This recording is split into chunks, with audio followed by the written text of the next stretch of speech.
श्रीपरशुरामस्तोत्रम्। कराभ्यां परशुं चापं दधानं रेणुकात्मजं।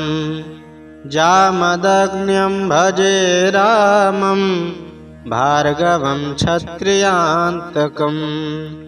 नमामि भार्गवं रामं रेणुकाचित्तनन्दनम्। मूचितं वार्तिमुत्पातः नाशनं छत्रनाशनं। भयार्तस्वजनत्राण तत्परं धर्मतत्परं।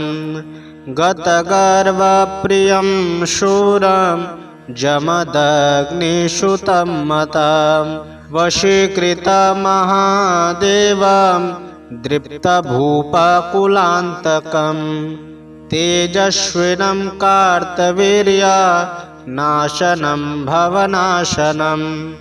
परशुं दक्षिणे हस्ते वामे च दधतं धनुः। रम्यं भृगुकुलोत्तंसं घनश्यामं मनोहरं।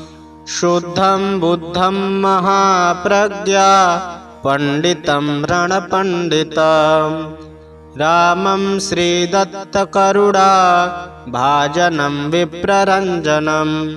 मार्गडाशोषिताब्ध्यंसं पावनं चिरजीवनं। य एतानि जपेन्द्राम नामानि सकृते भवेत्। इति श्रीपरशुरामस्तोत्रम्।